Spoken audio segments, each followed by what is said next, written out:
Graça e paz, meus amados. Bom dia. Deus abençoe a tua vida. Estamos novamente aqui na nossa EBD. E hoje numa composição diferente. Vocês estão percebendo aqui que estamos numa composição diferente aqui, né? A mesa está numa posição diferente. Isso porque nós temos quem? E eu estou ao meu lado e ao meu lado direito, propositalmente, Cristo. Cristo está sempre ao nosso lado. É só uma metáfora, a gente sabe, mas você representa Cristo, né? Então, faz o seguinte, cumprimente eles aí, por favor, fale com a turma aí em casa. Salve os irmãos, com a paz do Senhor Jesus Cristo. É com muito prazer estar ao lado do mestre, pastor Eli Bastos. Então, isso para nós todos. Vão ter um momento muito agradável. E eu agradeço a vocês, a felicidade, como vocês estão. Nós estamos sempre com saudade um do outro. Brevemente nós vamos poder abraçar, de verdade mesmo, cara a cara, e por isso é muita felicidade para mim. Fica na paz. É verdade. E também nós estamos hoje com mais uma vez aqui com o nosso querido A Pedidos, Fábio, Diácono Fábio Fernandes. A pedidos porque subiram uma hashtag, né? Queremos Fábio Fernandes. Então, por favor, Fábio, cumprimente a turma aí. A paz do Senhor, meus irmãos amados. Mais uma manhã abençoada aqui na presença dos meus tutores, né, meus amigos, meus irmãos em Cristo nessa jornada de aprendizado. Amém? Bom dia para vocês. Amém. E meu querido presbítero Sandro Lanes, que está aqui na interação aqui, conforme vocês vão falando, ele vai interagindo aqui com a gente. Então, por favor, Sandro. Paz de Cristo, igreja, tudo bem? Mais uma vez aqui numa manhã. Pedir a Deus assim que nos inspire, que tire de nós todo ego e que o Espírito dele nos utilize aqui para poder falar do seu amor, da sua graça, do seu perdão, né? Muito bom poder estar aqui com vocês aqui, conforme o Fábio falou, para poder aprender. Em nome de Jesus, amém. Gente, então, olha só, mais uma vez, deixa eu pedir aquilo que é sempre muito importante, compartilhar, né? Compartilha ele. Você não vai perder nada, pode compartilhar, você não vai perder nada, ou seja, não vai prejudicar a tua página, não vai prejudicar, não tenha vergonha.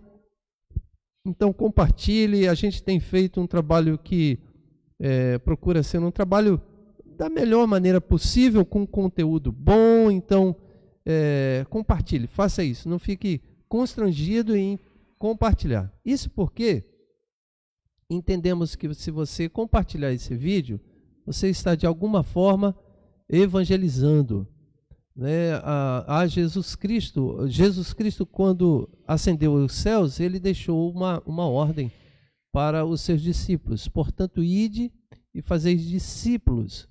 Então é uma palavra de ida na evangelização. E como nós temos que evangelizar?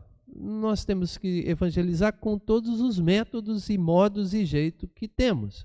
Então, se temos a EBD como um ensino, como uma escola bíblica, para falar de assuntos de doutrina, de assuntos pertencentes ao campo cristão e à vida cristã, ela é também, de alguma forma, evangelística, porque ela leva esclarecimento para as pessoas, uma vez que as pessoas geralmente compreendem errado o Evangelho de Cristo Jesus. Então, quando você faz assim, compartilha, você abençoa vidas evangelizando. Então, faça isso, evangelize, pedindo que Deus abençoe a vida daqueles que ouvirão essa transmissão. Faça isso, em nome de Jesus Cristo. Por favor, Sandro, faça uma oração pedindo a bênção de Deus. Amém, pastor, em nome de Jesus. Oremos, igreja. Senhor Deus e Pai que estás no céu, mais uma vez somos gratos a Ti pela manhã, somos gratos a Ti pelo dia, meu Deus, somos gratos a Ti pela consciência, porque até mesmo para poder adorar a Ti, Senhor, nós dependemos do Teu Espírito Santo, dependemos de Ti nos nossos corações, meu Pai. Então eu continuo te pedindo, Senhor, a Tua graça sobre as nossas vidas, meu Pai, e neste momento de EBD, de Escola Bíblica Dominical, Senhor, que o Teu Espírito Santo possa pairar sobre as nossas vidas, pairar sobre as nossas mentes, sobre os nossos corações, meu Pai. tomando, nos ensinando, meu Pai, fazendo-nos também transmitir o Teu Evangelho, Senhor, fazendo-nos transmitir as boas novas àquelas pessoas que precisam. Então, em nome de Jesus, Deus, seja conosco, nos abençoe nesta manhã, nos abençoe neste trabalho. Seja conosco, seja com cada um de nós que estamos aqui compondo esta mesa, seja com os teus filhos que estão em casa ouvindo da tua palavra. Em nome de Jesus, mais uma vez eu te peço e te agradeço. Amém. Amém, amém. Meus amados, hoje nós vamos dar uma sequência naquilo que havíamos começado no domingo passado, que é falar acerca da conversão. É um tema que já falamos algumas vezes aqui, já conversamos. E vamos hoje trabalhar esse tema e a gente está preparando algumas coisas, a gente tem conversado com o Fábio, com o Sandro, com o Luciano, e a gente está pretendendo montar uma série de conversas e um formato, a gente está em busca de um formato, porque a pandemia trouxe esse problema, a gente não quer deixar a escola dominical cair, e não quer deixar a escola dominical longe das atividades da igreja, mas ao mesmo tempo a gente precisa buscar um formato. E a gente está conversando, a gente está em busca de um formato. E a gente crê que em breve a gente vai preparar algumas coisas, certo, Fábio? E a gente vai montar algo bom. Enquanto esse novo formato não chega, nós vamos trabalhar hoje aqui conversão, como nós falamos no domingo passado. Porque entendemos conversão ser um tema fundamental. Para uma caminhada cristã, para um sujeito ser um cristão, ou ser um crente, usando a palavra assim mais comum, para o sujeito ser um cristão, ser um crente, é necessário a conversão. Pois não havendo conversão, haverá muitas dificuldades para essa pessoa ela desfrutar da plenitude do Espírito. Aliás, haverá toda a dificuldade, porque ela aparentemente com uma casca de religiosidade, ela achar que ela está fazendo aquilo que é correto.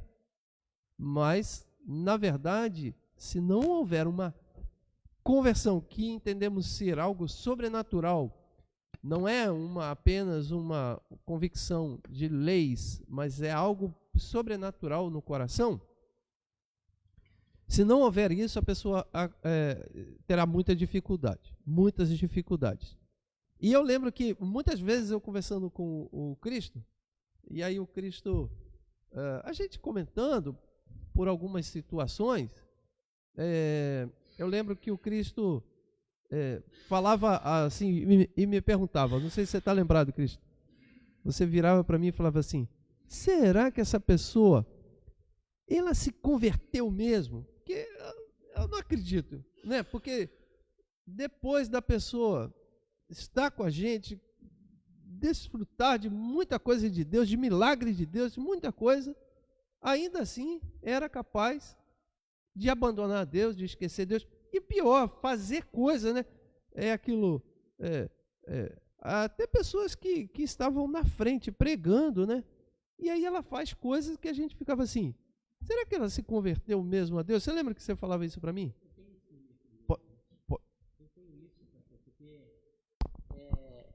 Justamente eu tenho isso porque a gente depara com muita situação dessa e entra uma dúvida dentro de mim, porque muitas vezes, como eu já disse muitas vezes, eu até me envergonho de Deus assim, em certo tempo, o que eu já fiz, o que eu fiz, mesmo conhecendo Deus. Quando eu tomei uma posição assim diante de uma decisão com Deus, algo sério, é um pacto. Então tem hora que dá até um estranho dentro do nosso coração de pensar, ver e não querer acreditar do que está vendo. Então, é verdade, a gente não quer nem acreditar. E é óbvio também que a gente não quer fazer julgamento, a gente não quer ficar julgando as pessoas, assim, esse é convertido, aquele não é. Ninguém tem esse direito. Nós não temos essa condição, não temos essa capacidade de olhar dentro do coração de alguém e dizer que esta pessoa é verdadeiramente convertida ou não é. É óbvio que a própria Bíblia diz que pelos frutos nós conhecemos a árvore. É lógico, há uma possibilidade de vermos frutos na vida de uma pessoa e a gente fazer uma declaração assim, essa pessoa não é possível, essa pessoa é um homem ou uma mulher de Deus, uma pessoa de Deus. Mas ainda assim, isso não é taxativo, né? Isso é apenas uma possibilidade de você ver o externo, mas a gente não consegue ver o interior da pessoa.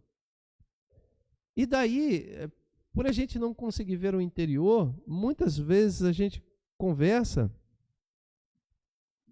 e eu converso com Cristo, e o Cristo fica assim, né? A gente fica assim, não é possível, né? Essa pessoa ter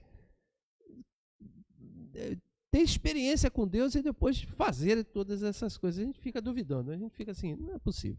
Será que um dia se converteu de verdade? Será que um dia experimentou a Deus de verdade? Gente, mais uma vez, eu não posso dizer e não posso fazer julgamento, mas uma coisa eu tenho que dizer, porque esse é um entendimento bíblico nosso.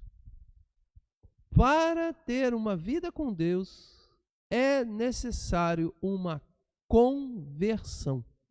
É necessário uma mudança profunda, uma experiência radical de mudança no coração. É aquela canção, a velha canção, Rua de cruz se erigiu, dela um dia fugiu, como emblema de vergonha em dor.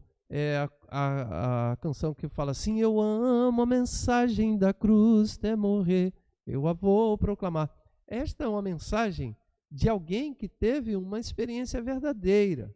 Então, essa é uma experiência que não se faz pela razão somente, embora a razão tenha um componente. Mas essa é uma experiência que se faz no interior, no coração das pessoas. Amém? Fábio, deseja falar alguma coisa em relação a isso ou podemos seguir? Não, Cristo, pode falar. Todas as vezes que falar, tem que falar no microfone. O pastor, quando estava falando, eu lembrei desse versículo.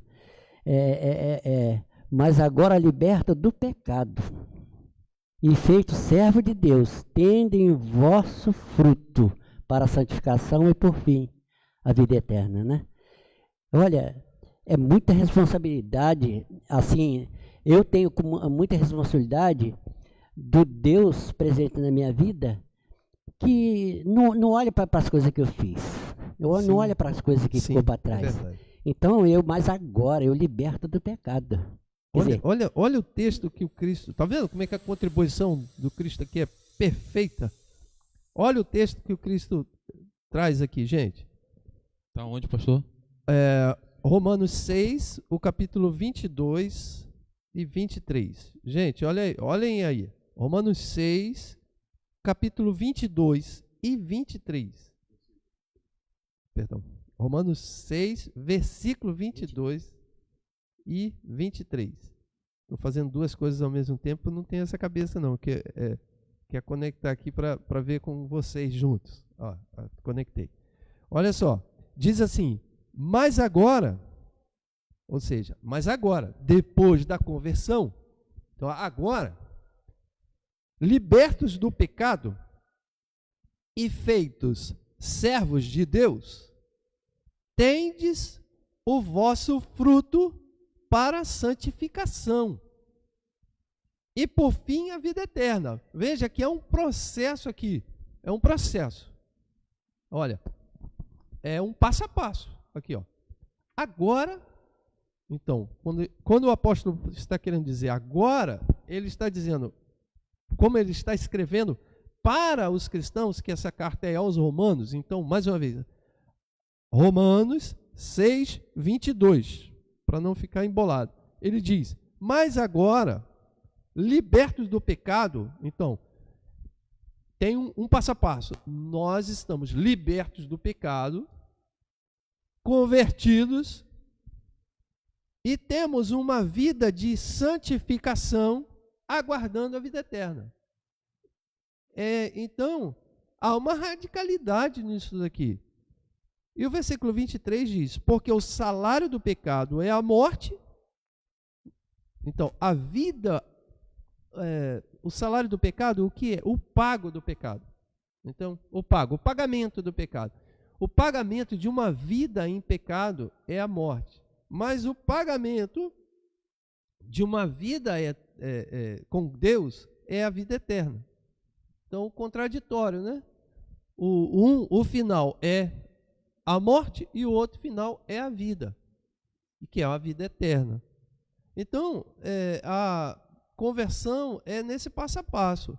Estamos libertos do pecado, feitos servos de Deus, para a santificação, levando à vida eterna.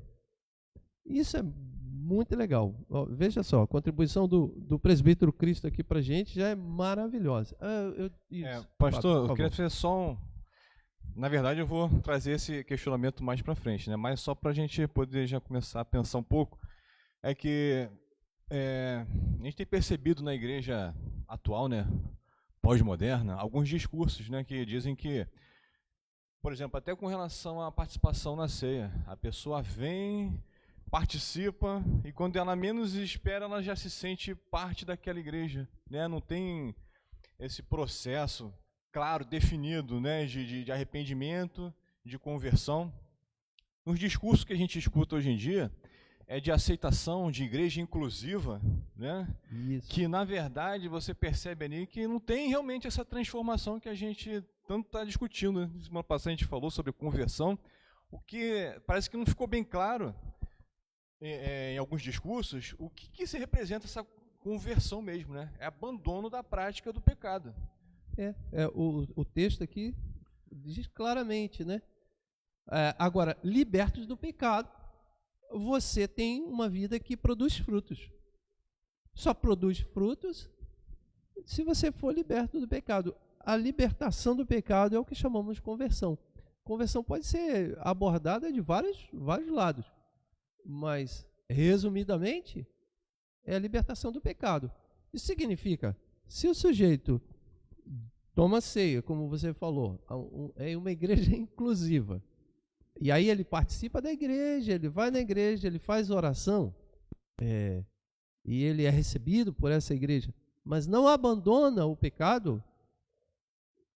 Mais uma vez, não queremos fazer julgamento, porque a gente não pode olhar o coração do ser humano, mas pelos frutos que ele está produzindo, a gente vai dizer assim: você não teve uma conversão e não experimentou a conversão, porque aqueles que experimentam a conversão, obviamente, abandonam o pecado. E aí, Fábio, eu sei que a gente tem outras coisas para falar, mas e sem querer alongar, aí é onde eu digo sempre que é uma idolatria, porque esse Deus é um ídolo, um Deus que você serve, você vai para a igreja e ele não provoca na pessoa a modificação, a mudança, e ele continua nas práticas, mas ele é aceito e ele vai à igreja e ele adora esse Deus, ele glorifica esse Deus, ele dá dízimo a esse Deus, ele dá oferta, ele faz tudo. Este é um Deus ídolo. Pastor, eu diria que esse aí é uma igreja humanocentrista, né? Antropocentrista. Isso. O centro ali da adoração, do discurso, das pregações, é tudo dirigido para o homem, né? Não para Deus. Então é como se fosse um Deus de acordo com a sua preferência, né? É igual quando você vai fazer um plano de celular, por exemplo. Não, eu quero tantos minutos para navegar na internet, quero tanto SMS, não sei o que e tal. Então você faz um pacote de acordo com o seu gosto, sua vontade, né? Isso, um pacote de acordo com a sua vontade. Isso, né? Por isso que é uma idolatria, porque, você produziu e criou um ídolo aí. Eu não queria entrar nesse mérito agora não, mas aí que a gente começa a pensar, poxa, igreja é inclusiva, mudaram, né? Então a gente não é inclusivo? Será que a gente não é inclusivo? Nós somos exclusivos. Nós aqui estamos, a nossa mensagem é para todos, só que, de acordo com a percepção, A pessoa recebe aquela mensagem, aquilo tem que gerar uma transformação de vida, uma mudança de prática de conduta, não é? Agora, tem igrejas que se dizem inclusivas, só que elas são exclusivas. São exclusivas daquele público, né? Por exemplo, a igreja dos homossexuais, dos transexuais. Não é? Ela não é exclusiva, ela não é inclusiva, ela é exclusiva. Exclusivista, porque só atende aquela parcela, né? E não exige essa mudança de... Fábio, prática. Eu lamento, eu sei que o que você fala tem questão conceitual, de etimologia de palavras. É certo que o público, no grande público, às vezes não consegue compreender o que é uma diferenciação entre a palavra inclusiva e a palavra exclusiva. Porque mudaram o conceito. Nós não vamos agarrar nisso, que a gente tem que voltar, mas mudaram o conceito, Fábio. Olha, a igreja, ela é inclusiva. Por que ela é inclusiva? Ela é inclusiva porque ela inclui uma pessoa que estava fora. E por isso ela inclui, e por isso ela é inclusiva. Ela é inclusiva exatamente por fazer isso, por pegar. Vamos supor aqui que nós tivéssemos um círculo aqui de objetos limpos, mas temos esse frasco de álcool sujo, de barro, ou sujeira, de podridão, de barro, vamos botar tudo barreado. Esse aqui é o círculo. Para a gente colocar isso daqui, e este frasco estar aqui pertencente a esse grupo, que é um grupo limpo, eu preciso incluí-lo, mas se eu coloco ele sujo, eu deixo ele excluído do grupo. Então eu preciso da transformação, da mudança. A ideia que fizeram é que, colocaram na cabeça das pessoas, a igreja não é inclusiva porque ela não aceita esse sujeito do jeito que ele está. Então ela pede para que ele mude. Óbvio que ela tem que mudar, porque se ela não muda, ela não será incluída com todos. Então, o que fazem? Fazem igrejas exclusivas. Ou seja, vamos pegar a igreja para aqueles que estão todo barreado. Então, está aqui. Exclusiva para os barreados. Vamos pegar a igreja e vamos fazer igrejas para aqueles que estão lameados, diferente do barreado, né? Lama. Então, é uma igreja exclusiva para os lameados. E vamos pegar uma igreja e vamos fazer uma igreja exclusiva para os putrificados, os podres. Então, vamos botar aqui. Então, aí que é exclusivo, é o que você quis dizer, né? Aqui não é, não. Aqui é inclusivo, porque ela vai incluir, ela vai modificar a pessoa. E tudo que a igreja proclama em modificação para a pessoa é para o aperfeiçoamento, para o melhoramento, nunca para a degradação, nunca para o mal. Aquilo que o Evangelho de Cristo deseja fazer na vida de uma pessoa, como conversão, é sempre para melhoramento da vida dela, para que ela venha viver a vida que vale a pena ser vivida, como eu preguei no último domingo. Para que ela viva uma vida verdadeira e que ela assuma aquilo que ela foi construída para ser, projetada, criada, nascida para ser humano, na sua humanidade e na beleza da sua humanidade. Mas o discurso da pós-modernidade quer diluir isso tudo e quer fazer uma bagunça geral da cabeça de todos. Portanto, voltando ao texto que o Cristo trouxe, mas agora, libertos do pecado e feitos servos de Deus, tendes o vosso fruto para a santificação. Maravilha, Cristo é um verdadeiro wesleyano metodista, maravilhoso. Ok, Sandro, alguma interação? Isso. Servo da justiça. Né? Servo da justiça, quer servo dizer, de Deus. Vou servir a quem lutou por mim, quem me deu essa vitória, né? Isso. O que é conceito Cristo de Jesus. Deus é um conceito, deve ser sempre um conceito de amor. Eu sou servo daquele que é totalmente amor, totalmente santo, aquele que modificou a minha vida. Ok, Sandro? Ok, pastor. A gente, no meio dessa discussão, a gente começa a pensar bastante, né? Falar em conversão. Que conversão, né? Acho que é importante a gente pensar na etimologia ou no significado da palavra, né? Conversão Sim. vem de uma mudança de pensamento, né? Vem daquilo, caramba, eu pensava de um jeito e descobri que a maneira certa de pensar é esta, né?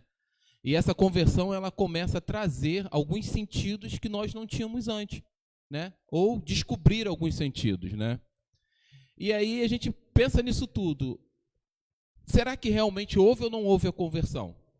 Então, quando a gente pensa em conversão, a gente pensa numa mudança ou num caminho, conforme a gente vem comentando aqui. É uma mudança radical dos pensamentos ou é uma mudança radical também das atitudes, né? Ou é uma mudança completamente diferente daquilo que a gente fazia, né? Conversão para mim é uma mudança de 180 graus, né? É como a gente aprendeu aqui. A gente está num caminho. Caramba, esse caminho, eu estou indo no caminho errado. Você tem que dar a volta. É e o voltar. volver, né? O volver.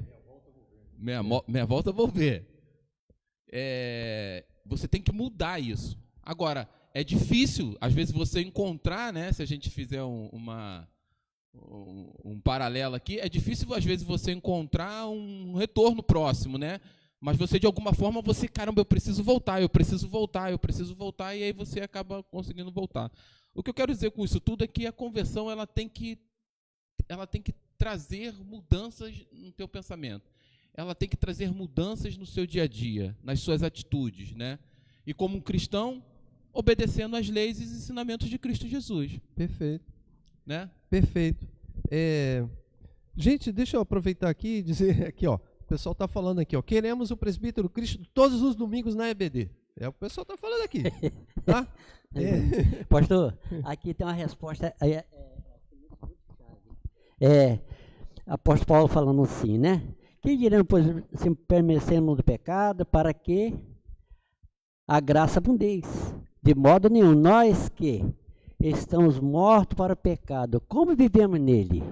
Quer dizer, é aquele que o Senhor... Perfeito, Cristo. Então, eu acho muito abuso, assim, pastor. Nós conhecemos a palavra de Deus, cedemos a nossa transformação, depois a gente volta para a imundícia, a gente volta para lá. Perfeito. Né?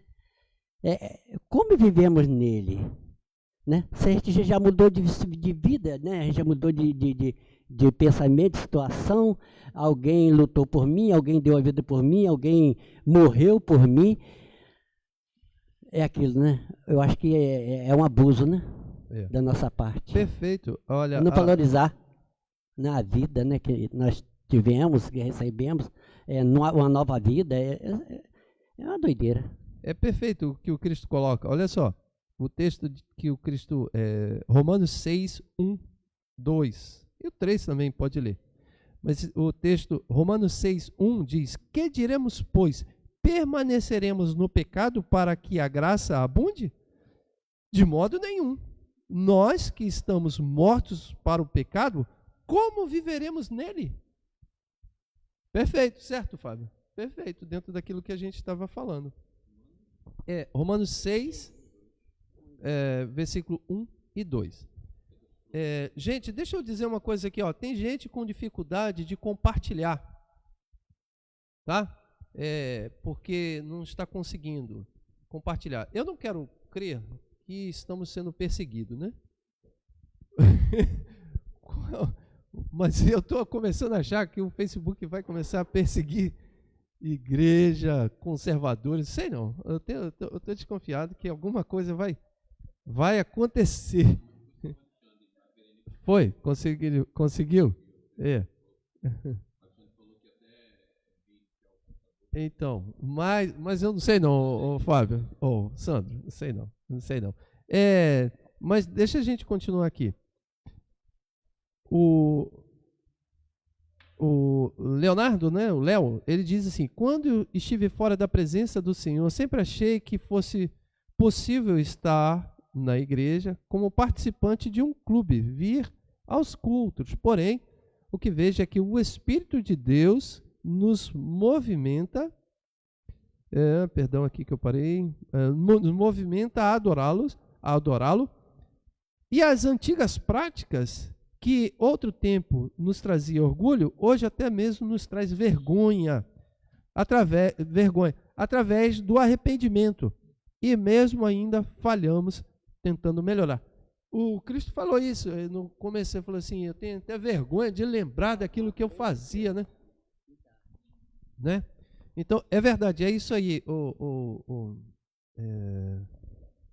Léo, é isso aí mesmo. O Mauro pode entrar aqui, Mauro, porque o Mauro hoje está trazendo aqui um cafezinho especial, e hoje com gente especial aqui, que é o Cristo. Nosso presbítero Cristo está aqui, então, olha, Cristo. Mauro, nosso diácono equilibrista, viu? Trouxe. Diácono equilibrista. Vocês acreditam nisso, gente? Que beleza, que maravilha. Agora deixa eu fazer, obrigado, Mauro. Deixa eu fazer uma leitura aqui. Aliás, não a leitura não. Passando para outro ponto, acerca da conversão. Gente, olha só. Nós, mais uma vez, relembrando aqui o passo a passo de uma conversão, né? Uma conversão inicia pelo arrependimento. Então, é necessário arrependimento de pecado. É necessário para que você experimente uma verdadeira nova vida, é necessário o arrependimento de pecado. E o arrependimento de pecado, é óbvio que ele tem a ação do Espírito Santo de Deus tocando o teu coração, levando a essa condição de arrependimento, mas o arrependimento é necessário a confissão. E esta confissão não é o Espírito Santo que faz por você. Essa confissão não é Deus que vai fazer por você. Essa confissão é você que vai declarar diante de Deus a sua condição. Então, se você deseja experimentar um verdadeiro conversão, a verdadeira conversão é iniciando por uma confissão de pecado. Ninguém alcança arrependimento sem antes a confissão, porque a confissão é um reconhecimento da sua condição. Você confessa que você é um pecador, então você reconhece a sua condição pecadora. Então, um arrependimento, irmãos, é necessário confissão de pecado. Isso, nós não estamos falando uma confissão de pecado que fazemos rotineiramente por atos pecaminosos. Não, nós estamos agora aqui falando da confissão de pecado que é, eu diria, fundamental, inicial para uma nova vida.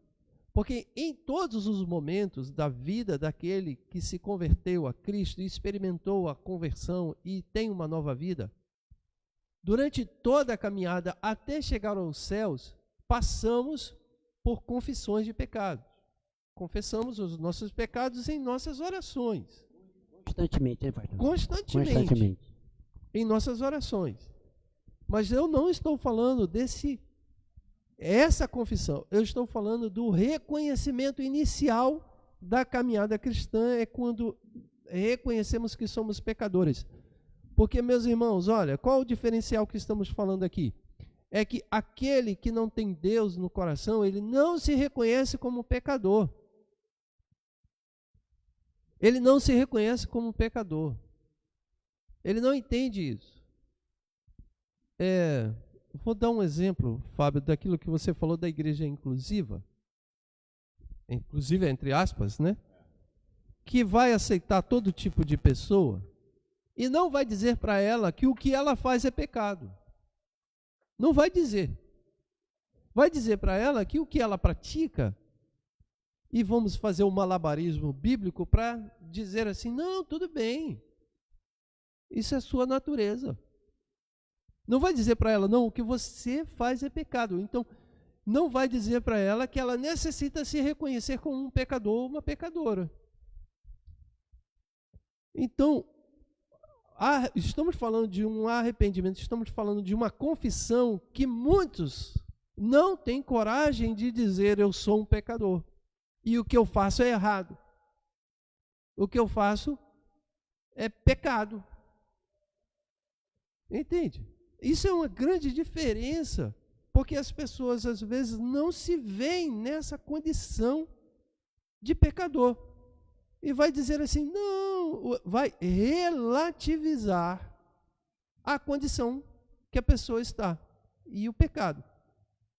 E vai dizer assim, não, o que você faz não é pecado, o que você faz é uma natureza que nasceu em você. E isso você tem que aceitar a sua natureza. Mas isso nunca foi evangelho. Evangelho de Cristo é reconhecer que você é um pecador. A sua condição pecaminosa, o que você faz é pecado.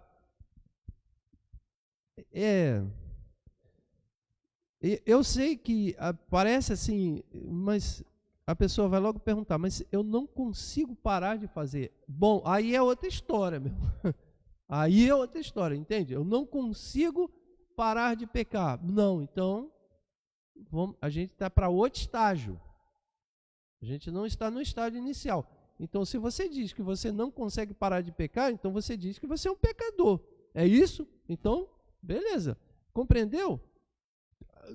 Eu não sei se eu estou sendo claro, o pessoal de casa está me entendendo, porque o que o Fábio trouxe em relação à igreja inclusiva é que ela não vai dizer que aquilo que a pessoa pratica é pecado, vai dizer que aquilo que a pessoa pratica é da própria natureza dela.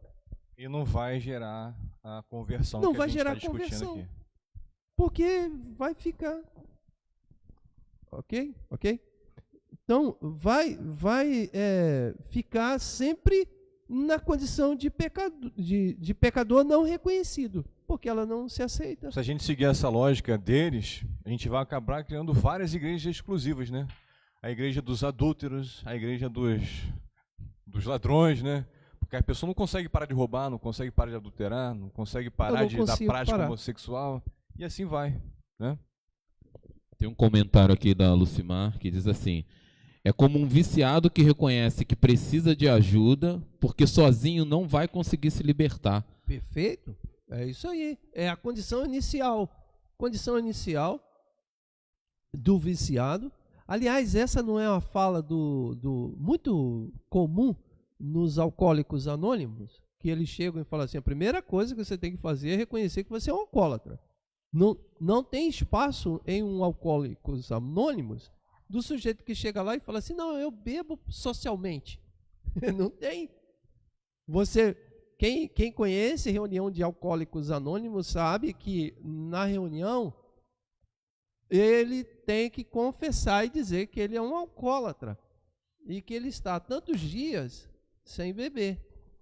Essa é a condição que faz com que ele permaneça. Existe uma outra, né? A outra é que você precisa de ajuda. Você precisa de ajuda. Se você falar o seguinte, não, eu não preciso de ajuda, não vai. Os dois, a coisa dupla, né? Reconhecimento de que você é e reconhecimento de que você necessita de ajuda. Os dois. Então, a conversão se passa nesse estágio. Vamos resumir aqui, né? Quando acontece uma conversão, quando o sujeito chega nesse estágio, eu reconheço a minha condição de escravo, de pecado, e reconheço que necessito de ajuda. Então, as duas posições é importante na hora daquilo que chamamos de conversão. E é importante destacar que eu, por exemplo, vou confessar um pecado meu aqui agora. Confessar um pecado. Às vezes a gente na lida, né, do dia a dia, nas atividades que a gente executa no dia a dia, às vezes a gente acha que a gente não precisa de Deus estar com a gente ali, né? E aí eu vou confessar um pecado e um milagre. Semana passada eu estava, confesso, bastante angustiado porque não conseguia terminar uma atividade, não conseguia. Acordava cedo e ia dormir tarde, a Miriam é prova disso, Acordava cedo e ia dormir tarde, não conseguia terminar aquela atividade, né, que me tinha sido proposta. Aí eu, numa sexta-feira, eu já entreguei os meus pontos, pastor. Eu coloquei meu joelho no chão, falei, Deus, eu não estou conseguindo. Eu não sei mais o que eu faço. Se o Senhor não me ajudar, eu não sei o que eu faço. E sabe o que aconteceu? Na sexta-feira, ao fim do dia, eu concluí a atividade. Pode parecer que não. Ah, não. Foi Deus ali. É um milagre na minha vida. Milagre. Eu reconheci que eu precisava de Deus até mesmo para poder desenvolver a minha atividade do dia a dia, até mesmo como um profissional, eu como um cristão, eu dependo de Deus, né? Vai um pecado. Então, se a gente não reconhecer que Deus precisa tomar o primeiro lugar nas nossas vidas, dificilmente a gente vai conseguir, além de reconhecer o erro, né?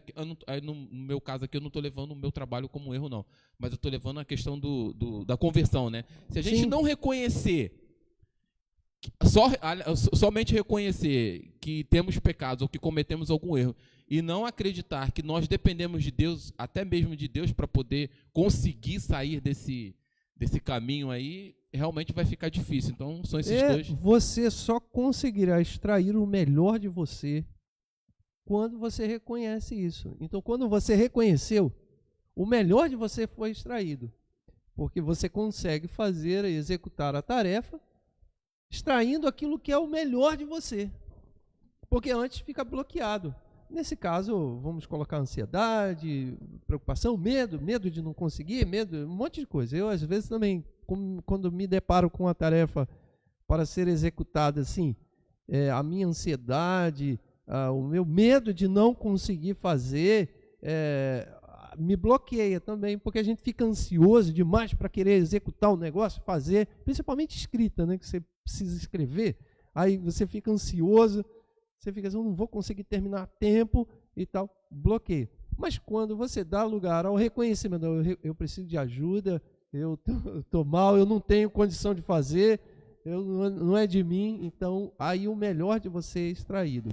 É um pouco da conversão. Eu achei bem interessante o Sandro compartilhar esse testemunho dele, porque eu também posso compartilhar uma experiência nesse sentido, e acho que os irmãos que estão em casa aí também têm essas histórias para contar, porque quando eu estava fazendo a faculdade, né, e tal, trabalhos acadêmicos, quando chega na parte do TCC, eu tenho um problema sério, que eu sou muito chato, com detalhista, com certas coisas, né?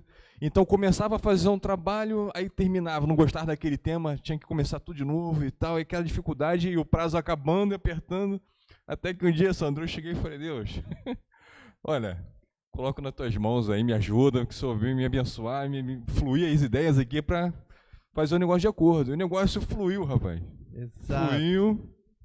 E foi benção. Exato, isso é maravilhoso. E é legal, né, pastor? Não interrompendo mais já, mas esse sentimento que a gente tem de necessidade de Deus em tudo, né? Esse reconhecimento. As pessoas dizem que, assim, até a própria palavra pecado já gera um discurso meio que opressor, né? A pessoa, não, pecado isso aí inventaram, isso é coisa que colocaram para você te colocar submisso e tal. Tem alguns discursos hoje em dia que falam assim. Inclusive, né, pastor, não todos, mas muitos ateus, né, esse discurso, essa fala filosófica, e até que eles excluem Deus da visão de mundo, da cosmovisão deles, também é uma certa rebeldia, né, falar assim, não preciso de Deus, Deus é uma fraqueza, uma muleta, né, que as pessoas inventaram para poder...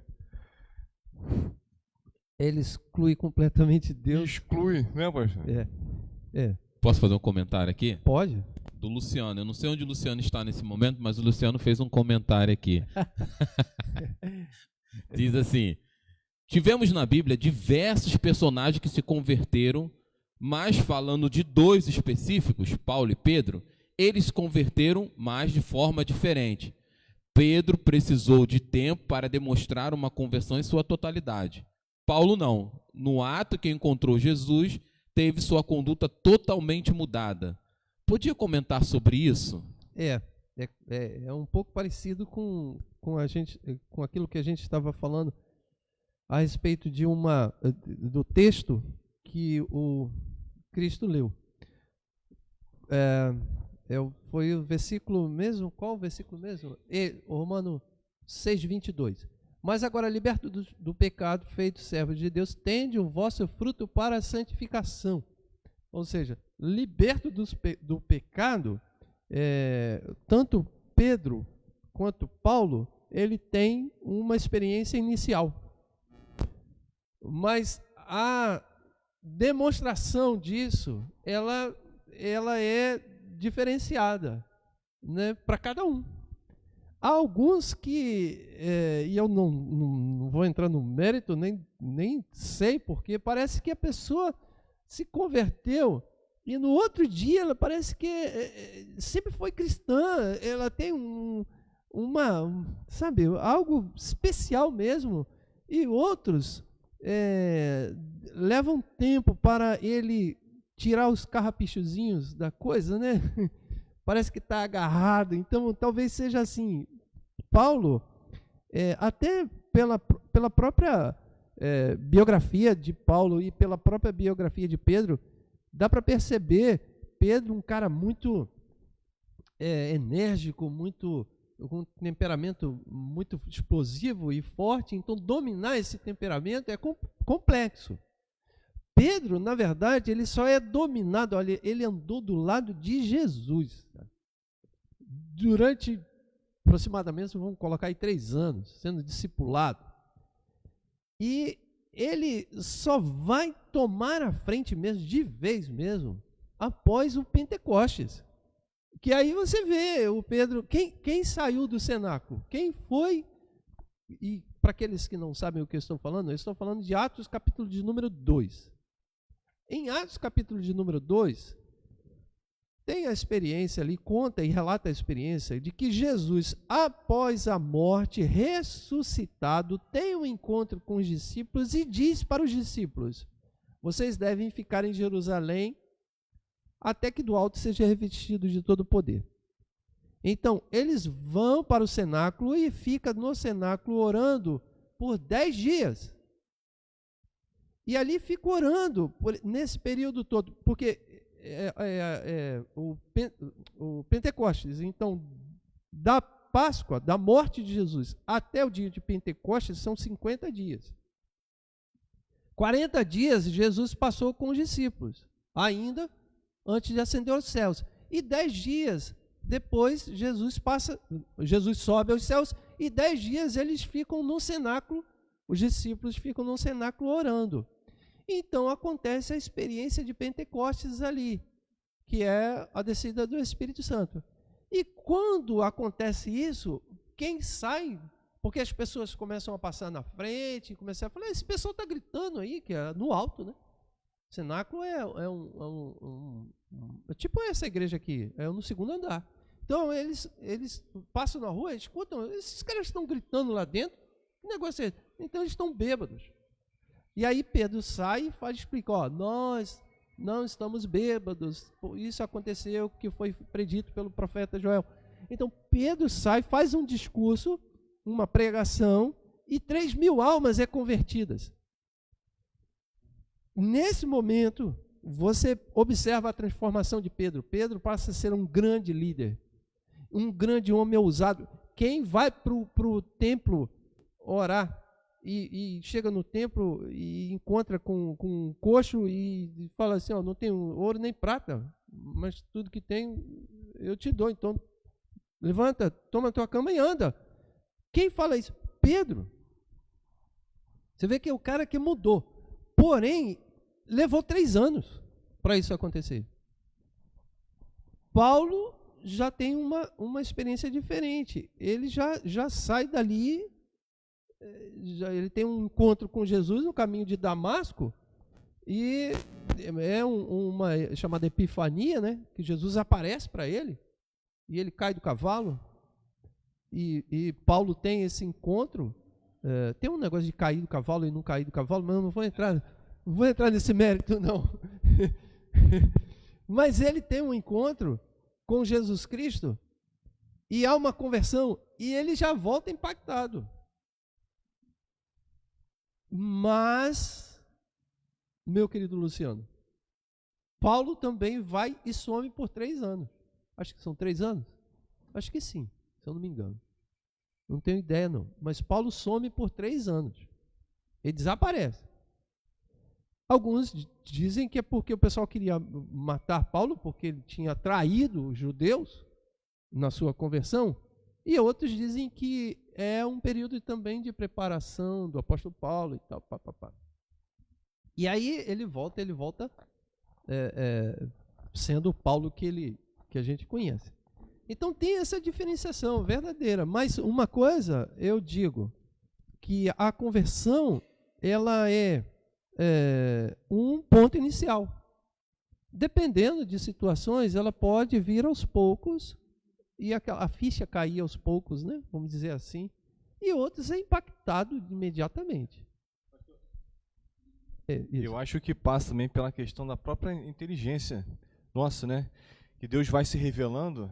À medida que a gente vai estudando, vai aprendendo, vai conhecendo, vai participando, a gente vai refletindo o que significa, né, você ser cristão e como isso vai impactar na tua vida diária, né? O que quer dizer cristão dentro do conceito, dentro dos ensinamentos, dentro do caráter cristão? O que isso vai impactar no meu dia a dia, nas minhas relações, né, no meu trabalho, no meu ir e vir, né? Como o cristão vai se comportar? Como a gente vai refletindo, né? Vai se revelando. Não, peraí. Uma conduta aqui, diante de uma situação dessa, eu devo me posicionar dessa forma, dessa maneira. E assim vai gradativamente. Algumas pessoas já, tipo o próprio Paulo, homem inteligentíssimo, né? Sim. Ele, como ele pregava contra os cristãos, acho que quando ele teve aquela experiência, ele passou por aquele momento, ele começou a refletir tudo, desconstruir aquelas ideias que ele teve, e ali ele já começou a pensar de uma outra ótica, uma outra perspectiva, né? E isso foi importante. O meu exemplo, pegar aqui da minha vida, acho que é a vida de muitos que não nasceram em berço cristão, né? A gente não tem muita base, não tem muito conhecimento. Então a gente acha, de uma certa forma, que a gente já tem Deus. Então, quando a gente tem essa experiência da conversão, é mais lento, porque a gente não tem o conhecimento, né, da palavra. Sim. Então a gente vai começando a ver certas atitudes que a gente considerava normal no dia a dia. Então, peraí, então aqui, aquela palavra que eu escutei, que eu li naquele versículo e tal, está errado, eu preciso mudar isso aqui. Sim. Né? Eu imagino que... É verdade. Você toca em pontos que eu acho importante. Deixa eu só rapidamente dizer que, nesse caso, para os papais e mamães, muito importante criar os seus filhos. Você que é convertido, você que aceitou Jesus, membro desta igreja ou membro de outra igreja, não importa, mas um evangélico, um crente, um cristão, um homem e uma mulher de Deus. Muito importante criar os seus filhos com ensino. Ensino. Isso configura certeza de conversão ao seu filho? Não. Obviamente que não, porque a conversão é um processo individual, pessoal, melhor dizendo. Pessoal e individual também.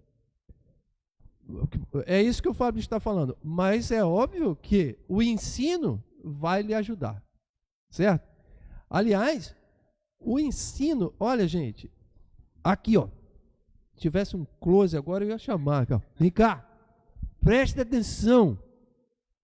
É necessário você estudar, crescer, aprender.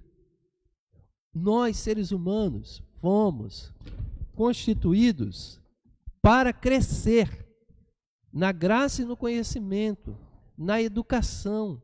Isto é muito importante.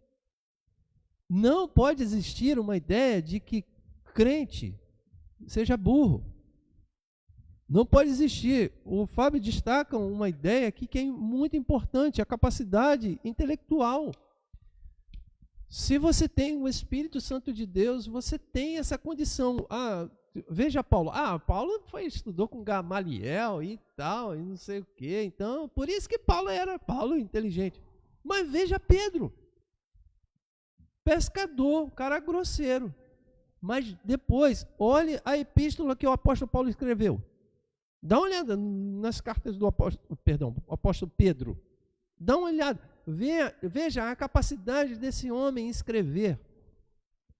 capacidade intelectual, não estou falando de uma questão aqui de revelação espiritual, não estou falando qualidade literária do texto. O cara modificou. Por quê? Porque estava cheio do Espírito Santo de Deus. Então, meus irmãos, olha, essa história de que crente não precisa estudar, crente não precisa treinar a sua mente, nós temos que treinar a nossa mente. Nunca foi tão importante nesses últimos dias treinar a nossa mente, para a gente aprender, a gente conhecer as coisas, conhecer a Bíblia, conhecer e saber o que está sendo lendo, interpretação de textos. Se você puder fazer uma faculdade, faça, pós-graduação, mestrado, doutorado, se tiver condição, vai, meu amado, vá fazer, ensine os teus filhos, traga para a igreja, inculque na cabeça das pessoas os princípios e os mandamentos divinos. Vamos crescer na graça e no conhecimento, vamos prosperar, vamos trabalhar e vamos crescer, e vamos prosperar em todos os sentidos, acadêmicos, financeiros, porque isso é o que nos cabe, sabe? É isso que o Fábio tocou a respeito de uma capacidade, um conhecimento, é importante.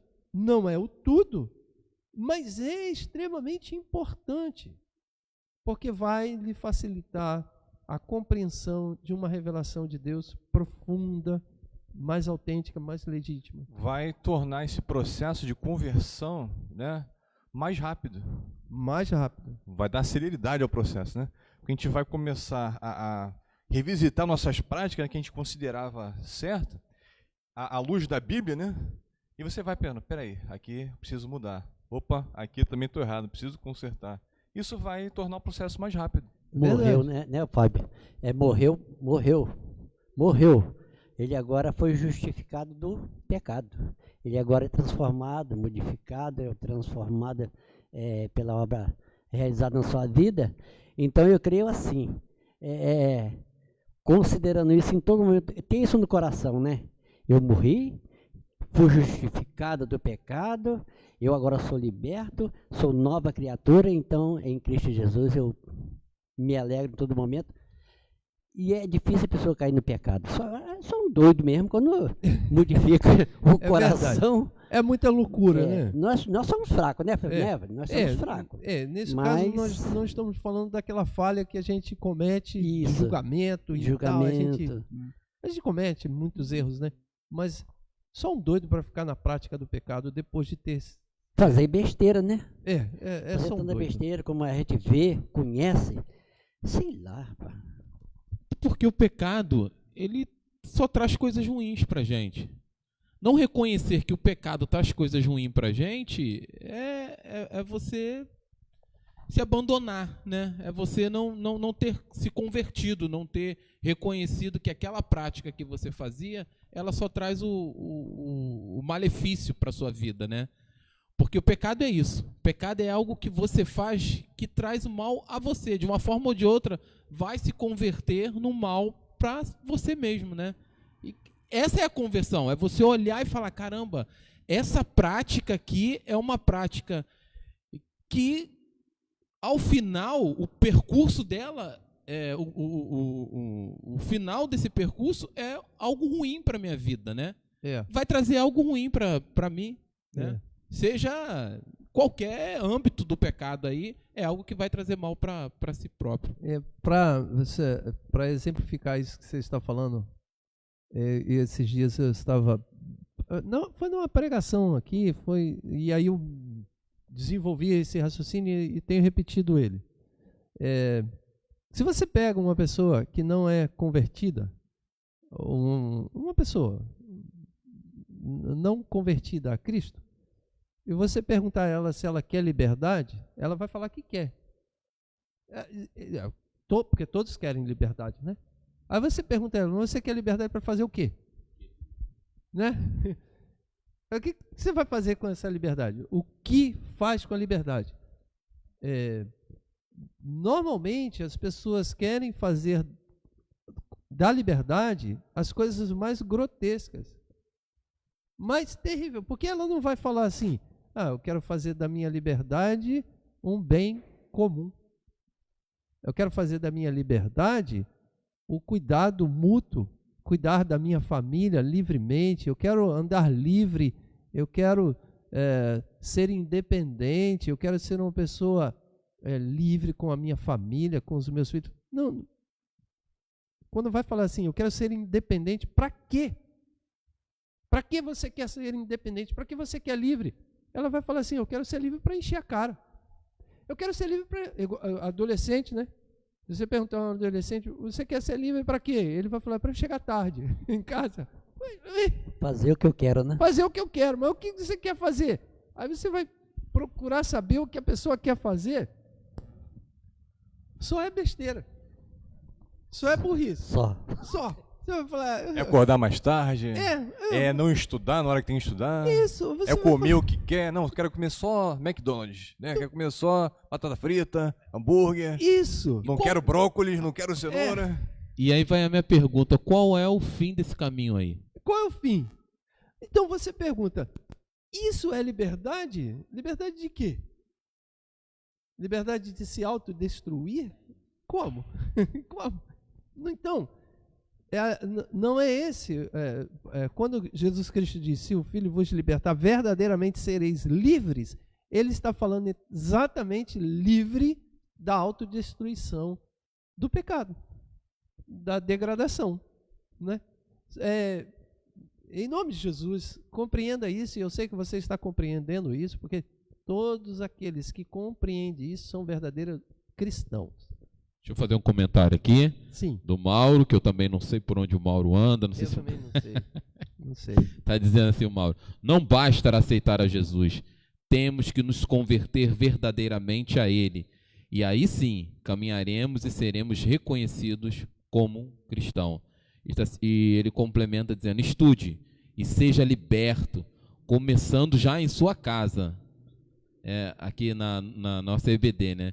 Que serve como um farol e ilumina nossas mentes. Estudemos e seremos livres. Isso, perfeito, perfeito. Hein, pastor? Outra Sim. coisa, né?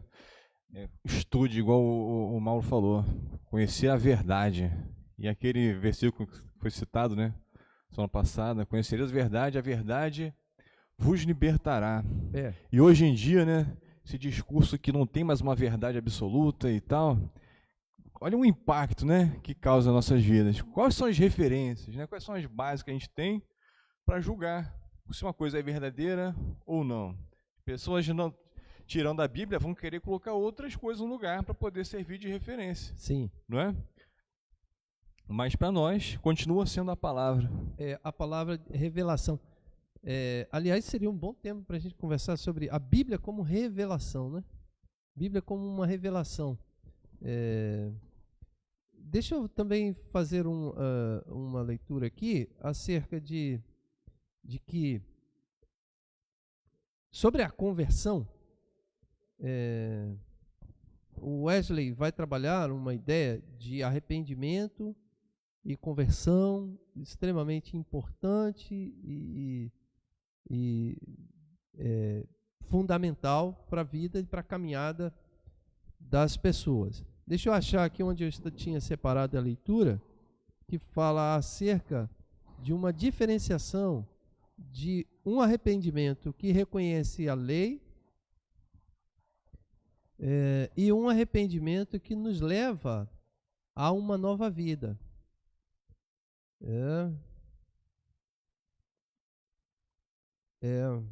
Aqui, ó. O Wesley, ele reconhece o processo da conversão como um afastamento do pecado e um voltar-se para Deus.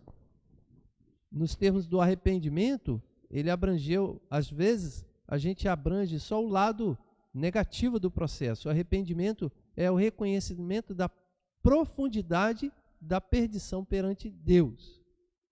Ou seja, às vezes, muitas pessoas, elas estão nesse processo, e aí talvez isso possa ajudar muitas pessoas que estão me ouvindo.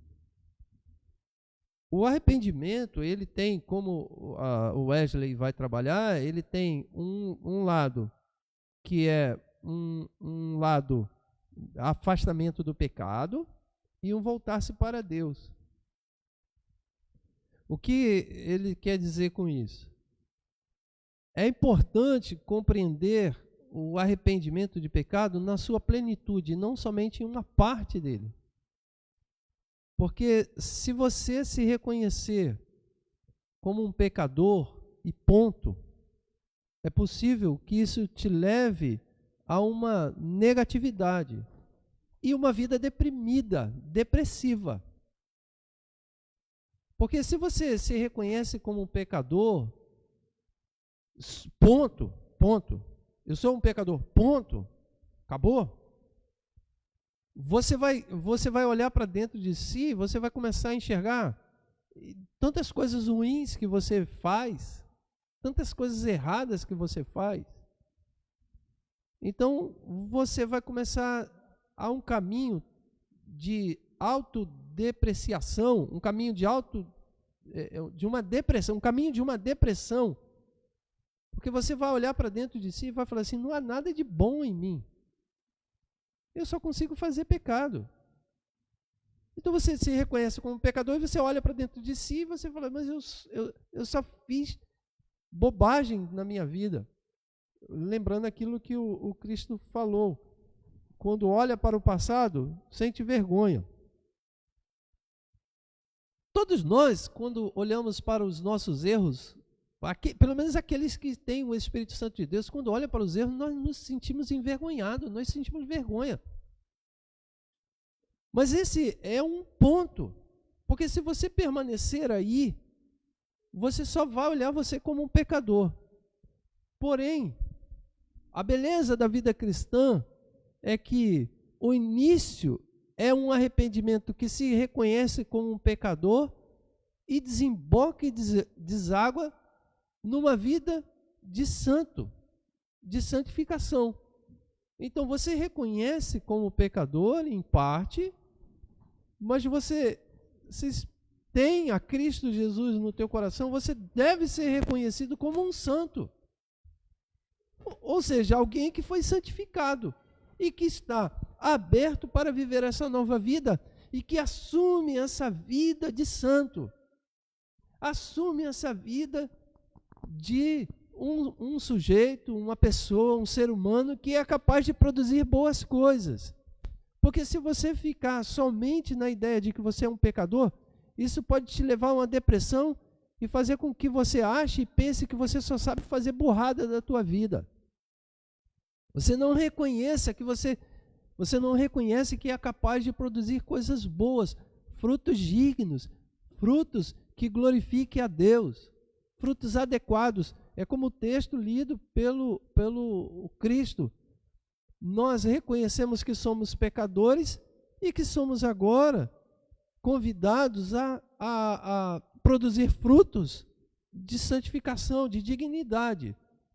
Cadê aquele texto, Cristo? É o 6:22, né? Olha, mas agora, libertos do pecado, feitos servos de Deus, tende o vosso fruto para a santificação. E o que é o vosso fruto? O que é o vosso fruto? Não é algo teórico, apesar de ser uma metáfora, aqui que o apóstolo Paulo diz, ele diz isso, tende o vosso fruto. Mas o que significa esse fruto na prática? São as ações que você é capaz de produzir a partir do momento em que você recebeu a Jesus. Então você é capaz de construir uma vida honrada, decente, honesta, próspera, abençoada, santa, dignificada. Mas você pode dizer, mas o meu pecado? Guarde o teu coração sempre. Se você pecar, atende um advogado que é Cristo Jesus, que ele está pronto a lhe perdoar, mas eu continuo errando. Sim, o apóstolo Paulo vai dizer que nós lutamos isso o tempo todo contra a nossa natureza pecaminosa, mas há uma necessidade de um pronto arrependimento todos os dias. Hoje à noite iremos ceiar, então será o momento de todos nós curvarmos a nossa cabeça, quem sabe dobrar os joelhos e pedir perdão pelos nossos pecados. E que Cristo Jesus está pronto para lhe perdoar.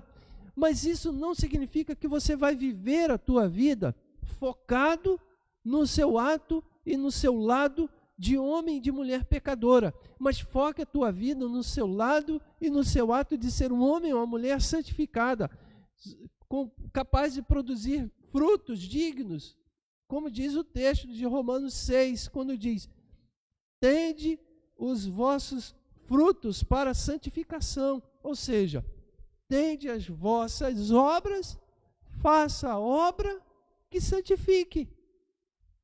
Quais são as obras que santifiquem? Mais uma vez, vamos lembrar aquela história de obras de misericórdia e obras de piedade. Vamos fazer coisa boa, cara.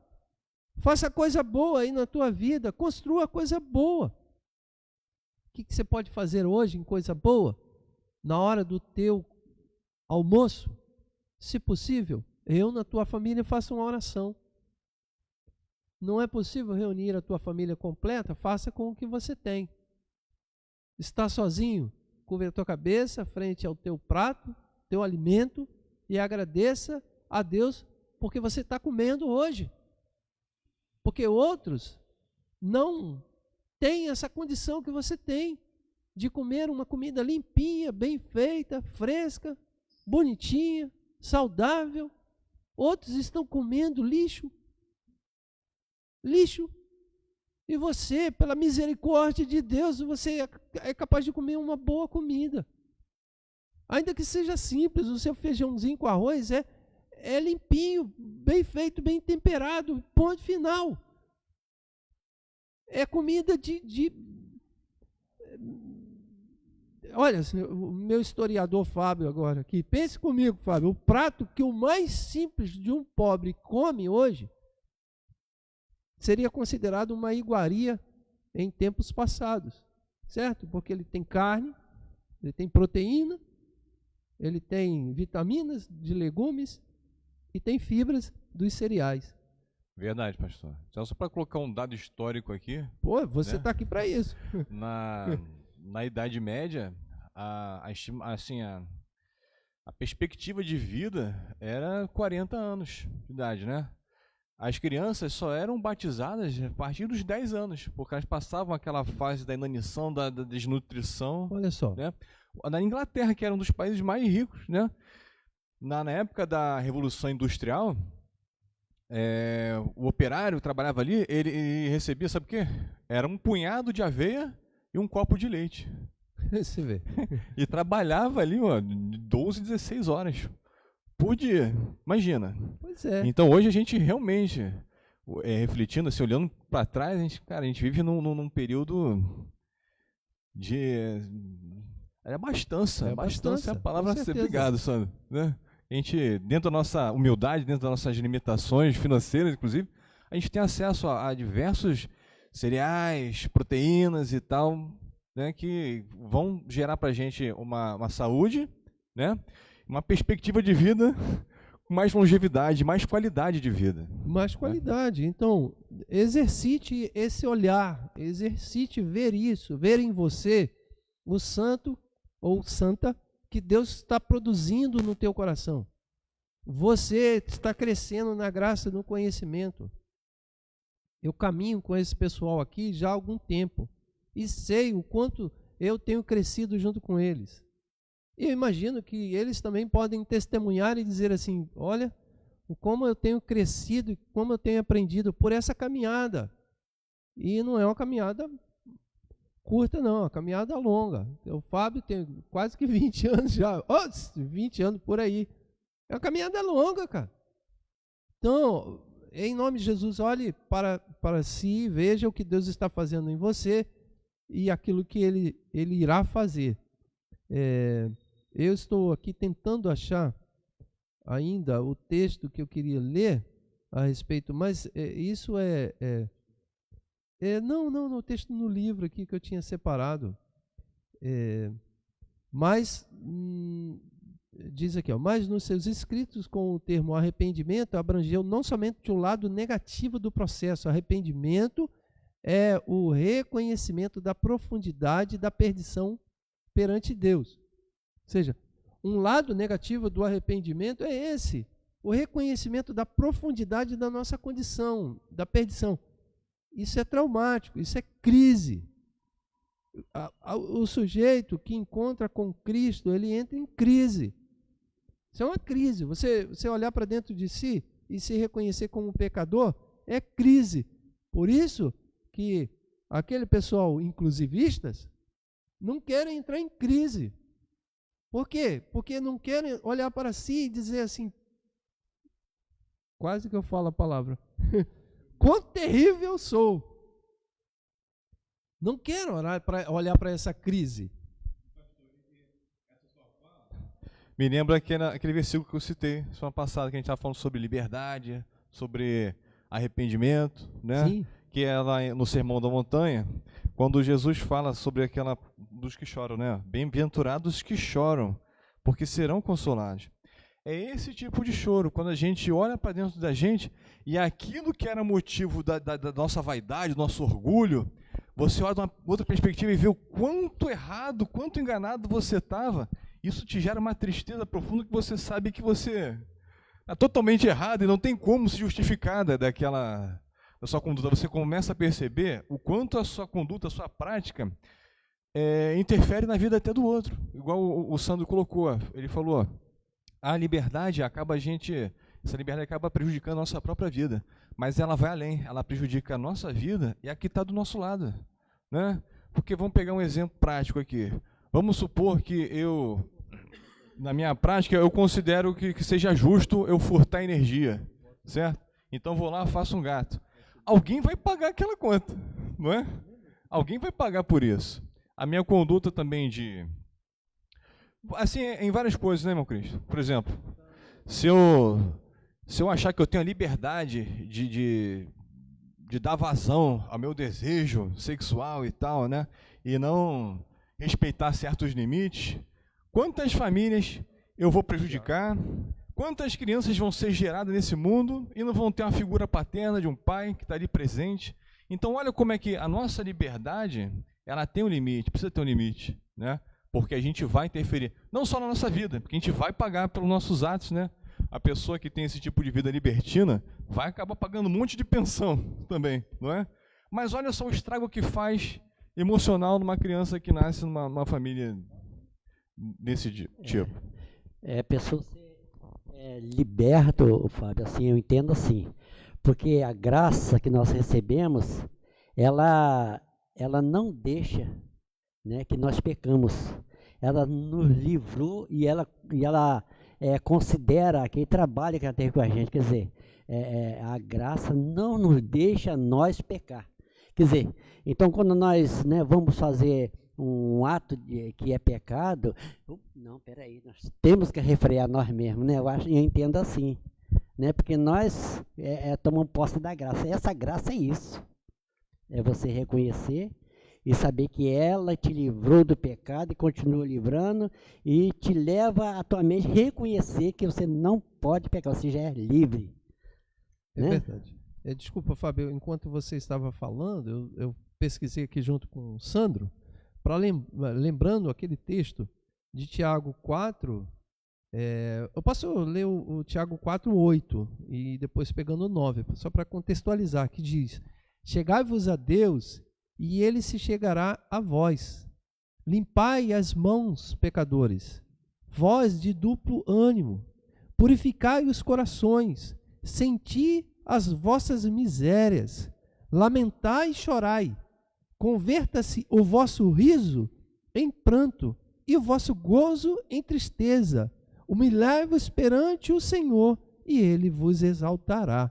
É o que você falou, aquilo que era motivo de alegria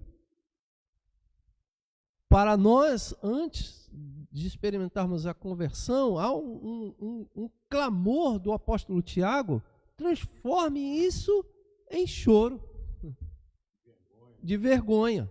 Então, quando nós transformamos o nosso riso em choro por aquilo que fazíamos de errado, pois existem pessoas nesse mundo, e aqueles que não são convertidos têm prazer em fazer as coisas erradas, têm prazer na desgraça alheia, têm prazer no sofrimento do outro, têm prazer em provocar dor e provocar sofrimento nas pessoas, têm prazer no pecado. este deve converter esse prazer em choro. Ele deve, é o que ele está falando, ó, senti as vossas misérias, lamentai e chorai. Esse texto é Tiago 4:9. Senti as vossas misérias e lamentai e chorai. Converta-se o vosso riso em pranto,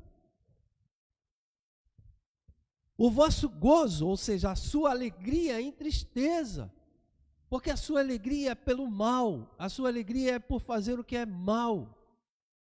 Então, quando você chorar pelo que você está fazendo, você será um bem-aventurado. É o que o apóstolo, chamando você de apóstolo, é o que o nosso diácono Fábio está falando. Quando Cristo diz, bem-aventurados que choram, porque reconhece as suas misérias, reconhece as suas fraquezas, as suas dores. E quantos nesse mundo não têm essa condição de chorar? O Cristo falou no início, coisas que a gente fazia no passado, a gente tem até vergonha. Então eu diria, bem-aventurado você, Cristo. Bem-aventurado que sente essa tristeza. Mas eu quero dizer aqui que isto é uma parte, é o que o Wesley vai dizer, o afastamento do pecado e voltar-se para Deus. Peraí, que eu me perdi, não é esse, não. Ah, sim. O arrependimento é o reconhecimento da profundidade da perdição perante Deus. Mas isso é um aspecto do arrependimento. E o Espírito de Deus, tendo lugar para trabalhar no nosso coração, ele nos leva a isso, mas desemboca no outro lado, que é o fruto digno, que nós acabamos de falar em Romanos 6:22. O Romanos 6:22 está aí aberto ainda? Não, né? Romanos 6:22. O Cristo está marcado aqui. Diz, tendes o vosso fruto para a santificação e por fim a vida eterna, porque o salário do pecado é a morte, mas o dom gratuito de Deus é a vida eterna por nosso Senhor Jesus Cristo. Aleluia. Então, nós estamos chegando aqui ao final de nossa conversa aqui. Nós estamos com bastante interações aqui e muito gostoso falar sobre tudo isso, mas precisamos chegar no final. Nós gostaríamos de deixar esta palavra para você. É necessário, se você ainda não teve essa experiência e está ouvindo esta live por curiosidade, talvez não esteja necessariamente conectado agora ou vai assistir por uma reprodução depois, porque esses vídeos às vezes alcançam, na quarta-feira, o vídeo de quarta-feira alcançou mais de 500 reproduções, o do culto de quarta-feira. EBDs aqui alcança 600, às vezes 700 reproduções. Então, se você está vendo depois, e você está vendo por curiosidade, até para ver o que os crentes estão falando, ou uma igreja está falando, e ainda não experimentou aquilo que nós estamos chamando aqui de conversão,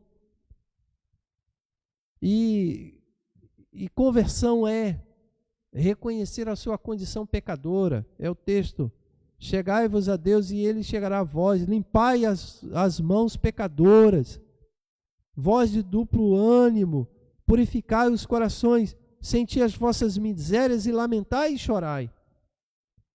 Então há um convite aqui para reconhecer a nossa condição pecadora, a nossa condição terrível, nossa condição de pecado, de um homem e de mulher pecadora. Mas o Evangelho de Cristo, ele não é uma depreciação da nossa humanidade, pelo contrário, ele é uma valorização da nossa humanidade. Então isso é um convite do Evangelho de Cristo a reconhecer a sua desumanidade, o seu lado desumano, onde você não tem condição de produzir frutos, coisas, e o que são frutos? Obras, e o que são obras? Coisas legítimas e boas. Exemplificamos aqui com o ato de você daqui a pouco ir para o seu almoço e curvar a sua cabeça e agradecer pelo alimento que está na sua mesa. Isso é um reconhecimento de um sujeito, de uma pessoa que se reconhece como dependente de Deus. Quantos, quando vão fazer a sua refeição, não é capaz de reconhecer que aquela refeição que ele está fazendo é uma dádiva, é um dom de Deus? Pois você não fez uma vírgula, 1 centímetro, 1 milímetro para brotar o arroz que está na tua mesa. E quantos não reconhecem essa graça que é comer e desfrutar do arroz, do simples arroz? Você não moveu uma palha para que isso acontecesse. Ah, não, eu trabalhei para ganhar o dinheiro e comprar. Você trabalhou para adquirir aquilo que pela própria natureza brotou. E não foi você quem fez, foi Deus que deu o alimento ao ser humano. Então, não podemos deixar de reconhecer a nossa condição de dependente de Deus na hora do nosso alimento.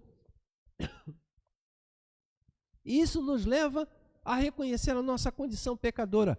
Mas para por aí, numa depreciação? Não para por aí. Porque o que Deus quer é extrair de você o melhor, como nós falamos antes, aqui que o presbítero Sandro colocou o seu exemplo, que estava numa condição, e Deus quer extrair de nós o melhor, a capacidade, a inteligência, a sabedoria, a prosperidade, a bênção. Em nome de Jesus, abre o teu coração para Deus extrair de você o melhor e você mesmo usar os seus potenciais, tudo aquilo que você tem de bom para você reconhecer aquilo que é melhor. Não siga a sua natureza pecaminosa, não siga a tua desumanidade, não siga o teu pecado, não dê vazão ao teu pecado. Diga não ao teu pecado e se reconheça como um homem ou uma mulher completamente dependente de Deus, porque aí Deus vai extrair o teu melhor. Olha, esta palavra aqui vale para todos, desde aqueles que têm o menor entendimento, seja um pré-adolescente, um adolescente, um jovem, um adulto ou um ancião. Essa palavra vai para todos. Não dê vazão ao seu pior, mas dê vazão ao seu melhor, e o seu melhor é a sua humanidade, é aquilo que Deus te constituiu para que você seja verdadeiro, e isso somente você conseguirá na medida em que você se abrir para Cristo, se abrir completamente para Deus, e Deus irá fazer de você o melhor. Por isso, você pode dizer e bater no peito que você é um santo, porque você foi uma vez santificado por Deus. E isso é o melhor que Deus tem para nós. E teu destino final é um destino de bênção, pois Deus tem o melhor para você e não o pior. Deus tem pensamentos bons para com você, não pensamentos maus. Nós podemos declarar que somos mais do que vencedores e iremos triunfar, pois Deus começou essa boa obra em nós. Foi Ele que começou e estamos destinados a desfrutar o melhor de Deus, pois o melhor de Deus ainda está por vir e acontecer na nossa vida, que é o final de tudo. Em nome de Jesus, tenha essa esperança para o teu coração, viva cheio de esperança, olhe para frente, porque Deus quer construir coisas boas na tua vida, na minha vida. Mas para isso, necessitamos começar por aquilo que é básico, olhar a nossa condição, mas não ficar aí e pular e saltar para o ato que é a vida e a vida plena, abundante que Deus tem para todos nós. Deixa eu encerrar, senão eu vou ficar pregando aqui, porque o meu coração está cheio de vontade de explodir isso e contar para todo mundo de que Deus tem coisas boas para as nossas vidas, em nome de Jesus. Amém? Chegamos ao final aqui, e hoje a gente teve uma participação aqui especialíssima e hashtag Volta Cristo. De todos os jeitos, volte Cristo, Maranata, e volte Presbítero Cristo. Deixa eu explicar para você que não conhece o nosso Presbítero Cristo. O nosso presbítero, ele é Valdenor Cristo, o sobrenome Cristo. É sobrenome dele, é mesmo, né? Dá até para mostrar aí a identidade dele, tá aqui, ó. Fala aí no microfone, não é isso? Sobrenome, né? Meu sobrenome mesmo é Cristo. Cristo. Valdenor Cristo. É. E aí quando a gente fala que nós temos o presbítero Cristo aqui, nós somos duplamente abençoados. Nós temos o Cristo no céu e o Cristo na terra. Compreendeu? Então a gente teve a presença especialíssima do Cristo que trouxe um texto que desembocou tudo aqui. Olha só, inteligência, sabedoria. O Cristo não teve a oportunidade de ir para uma faculdade, mas dar banho de inteligência e sabedoria. Certo, Fábio? Certo? Pastor, não tem nem o que comentar. Não tem A o que experiência comentar, de vida que esse comentar. esse homem passa pra gente é algo que a gente não aprende em lugar nenhum, não É aprende em isso. faculdade nenhuma. Não Ô, aprende. Só no convívio, Ô, Sandro, no que dia a isso, Sandro? dia. Não. Ah, é verdade, irmão Cristo. Eu já cansei de falar isso pro Eli aqui várias vezes. Falei, pastor, rapaz, é muito bom estar com Cristo, com o irmão Cristo, porque ele ensina cada coisa pra gente que a gente é difícil Rapaz, aprender em faculdades. faço nova. Não, mas é uma verdade, irmão Cristo, É. porque eu acho que o que Deus faz na nossa vida, como fez na vida de Pedro, foi bem citado aqui Sim. pelo pastor, na vida de Pedro. Pedro era considerado um homem sem cultura, eles chamavam de indouto, né? Olha, esse Indouto. não era aquele homem indouto que... Isso. Mas ele, olha só, ele andava com Jesus Cristo, né?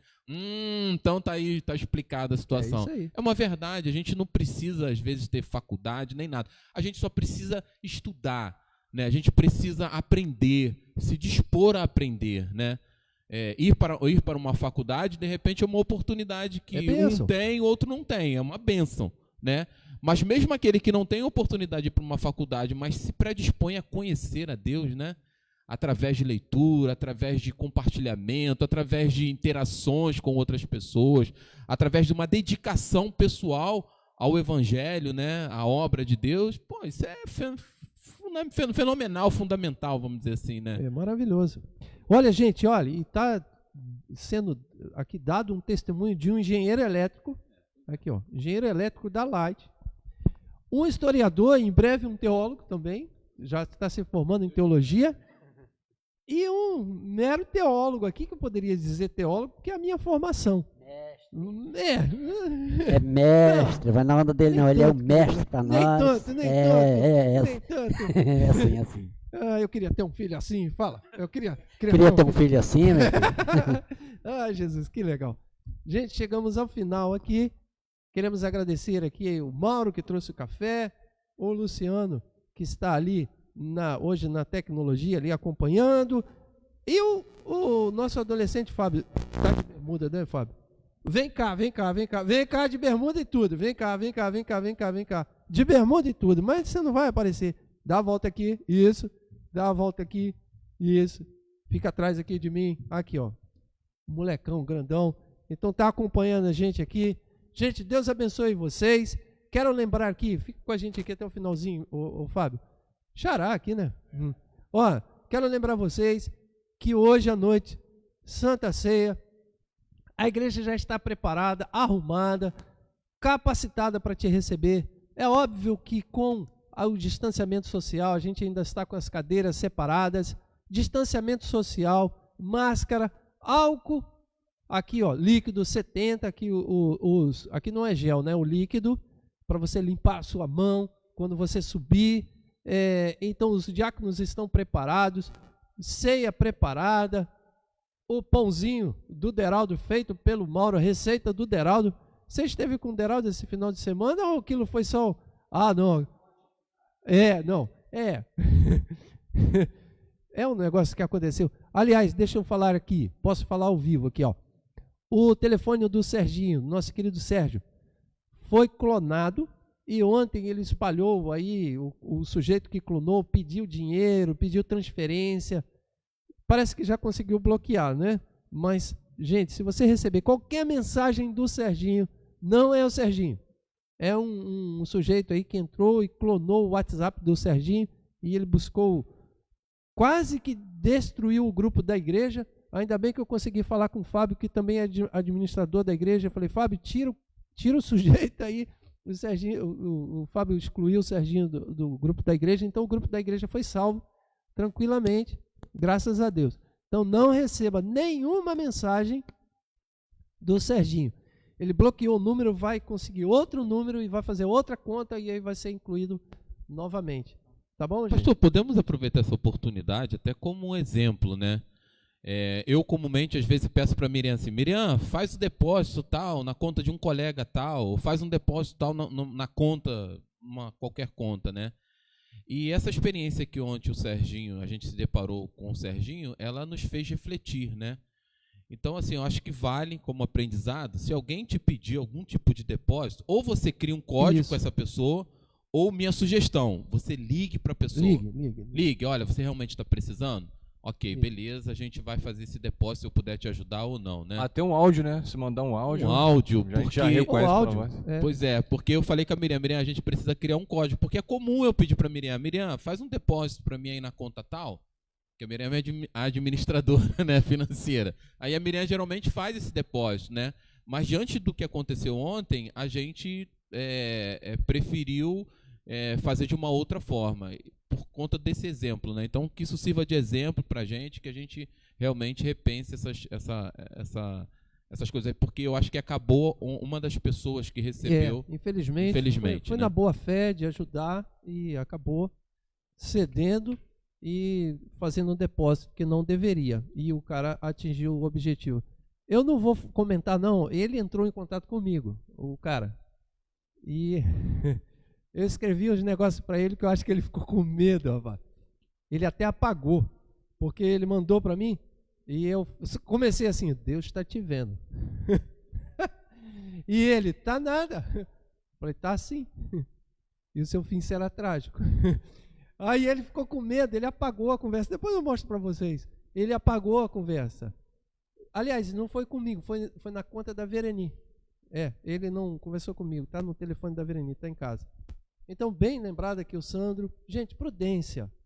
Dificilmente um amigo teu dessa igreja, pelo menos dessa igreja, conheço e sei os membros dessa igreja, dificilmente um membro dessa igreja vai mandar mensagem te pedindo para você fazer depósito. Dificilmente. Se fizer, e é possível que isso aconteça, porque às vezes a gente precisa de ajuda mesmo, será uma conversa mais informal, como disse o Sandro, por telefone. Então, prudência, sempre prudência. Não caia nessas bobagens. Mas lembrando, logo mais, ceia, Santa Ceia, tudo preparado para te receber aqui. Será um culto de louvor e adoração, bênção de Deus, em nome de Jesus. Amém? Eu vou convidar o meu querido Fábio para fazer essa oração. Por favor, ore ao Senhor, agradecendo a Deus por essa escola e por essa EBD. Amém, oremos. Pai amado e querido, mais uma vez te damos graças, Senhor Deus, por essa oportunidade de estarmos aqui juntos, compartilhando da Tua Palavra, esse aprendizado tão gostoso, esse bate-papo aqui, meu Pai, que tem nos proporcionado. Muito obrigado, Senhor Deus, que o Senhor possa se revelar cada dia mais, nós possamos compreender, meu Pai, a profundidade da Tua mensagem, do Teu Evangelho, e os impactos que ela tem em nossa vida cotidiana, em nossa sociedade, meu Pai. Pai amado, em nome de Jesus, que o Senhor possa nos levar em paz e segurança, que o Senhor possa sempre nos guardar, nos livrar do mal, e possamos sempre dar bom testemunho e bom exemplo, Senhor Deus, sendo luz neste mundo de trevas, meu Pai. Essa oração que eu te faço, agradecimento, em nome de Jesus. Amém, Deus. Amém, gente. Deus abençoe vocês. Até logo mais, hein? No nosso culto, hein? Deus abençoe. Fique